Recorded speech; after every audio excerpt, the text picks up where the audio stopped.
देखिए, जीवन में ना अपने अंदर से अहंकार बिल्कुल निकाल दीजिएगा। अहंकार बहुत ही खराब चीज है। कहते हैं कि अहंकार में इंसान को इंसान नहीं दिखता, और छत पे चढ़ जाओ तो खुद का मकान नहीं दिखता। अहंकार नहीं करना चाहिए। छत को बहुत गुरूर था छत होने का, एक मंजिल और बनी और छत फर्श हो गया। अहंकार कभी नहीं कीजिएगा। तूफान ज्यादा होती है तो कश्ती डूब जाती है, और घमंड ज्यादा हो जाती है तो हस्ती डूब जाती है। जिस दिन आपको घमंड होने लगे ना अपने आप के ऊपर कि हम बहुत बड़े हो गए हैं, हम बहुत पढ़ लिए हैं, हम बहुत सक्सेसफुल मैन हो गए, हम बहुत बड़े बिजनेसमैन, हम बहुत, मतलब जिस दिन आपको घमंड हो गया ना, उस दिन आप शमशान घाट में जाके दिखेगा आपसे नायाब लोग, आपसे अच्छे अच्छे लोग वहां खाक बन गए।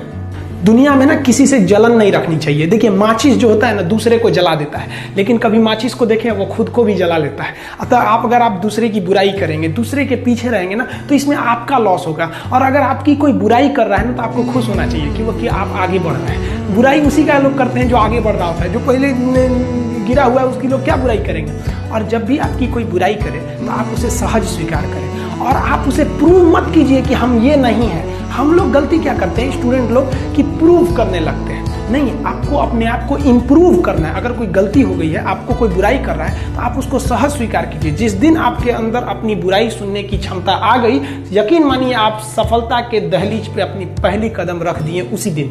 लोहा जो होता है ना, उसे कोई नहीं तोड़ सकता है, लेकिन उसी लोहे के अंदर का जो जंग लग जाता है ना, धीरे धीरे दीमक की तरह उस लोहे को खदड़ते जाता है। इसलिए अपने अंदर अहंकार को मत लाने दीजिएगा। लोग कहते हैं ना कि अहंकार बुरा है। जीवन में हम जो अनुभव किए हैं, अहंकार से भी खराब चीज होता है गुस्सा। देखिए, अहंकार उत्पन्न ही नहीं होगा जब तक आपको गुस्सा नहीं आए। आप ऐसे नॉर्मल बैठे हैं और आप किसी से कहिएगा कि तुम्हारी क्या औकात है, जब तक आपको गुस्सा ना आए। तो अहंकार एक पेड़ है और गुस्सा उस पेड़ का जड़ है। इसलिए गुस्सा जिस दिन आया उस दिन आप बर्बाद हो जाएंगे। किसी भी व्यक्ति को बर्बाद कराने के लिए सबसे जरूरी है गुस्सा दिलाना।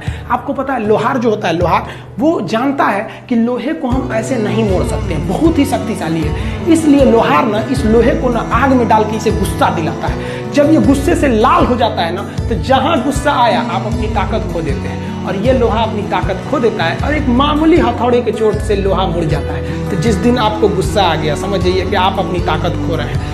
जब हम जन्म लेते हैं तो जन्म से ही हमारी जीभ रहती है, और मरने तक हमारे साथ जीभ रहती है, क्योंकि वो बहुत ही नरम रहती है। उसे गुस्सा वो बहुत हार्ड नहीं होती है। लेकिन जन्म लेने के बाद दांत आता है, और दांत काफी कड़ा होता है, और मरने से पहले ही दांत चला जाता है। यानी अगर आप नरम रहेंगे तो काफी लंबे समय तक रहेंगे, और जहां हार्ड होंगे आप वहीं आपका पतन चालू हो जाएगा। इंसान 3 साल में बोलना सीख जाता है, लेकिन उसे क्या बोलना है ये सीखने में उसे पूरी जीवन लग जाती है। शब्दों का इस्तेमाल बड़ा सोच समझ के कीजिएगा। ये आपके माँ बाप के दिए गए परवरिश का एक सबूत होता है। अतः आप अगर किसी से अपशब्द बात करते हैं तो सभ्य व्यक्ति आपको नहीं कोसेगा, बल्कि आपके माँ बाप को कहेगा कि इसे संस्कार नहीं सिखाया। ये शब्द जो होते हैं हमारी परवरिश का परिचय करा देते हैं। शब्द का इस्तेमाल भोजन की तरह करना चाहिए। जिस तरह से भोजन को बनाने के बाद थोड़ा सा चख लिया जाता है, उसी तरह शब्द को दूसरे के सामने बोलने से पहले एक बार जरूर चख लीजिएगा।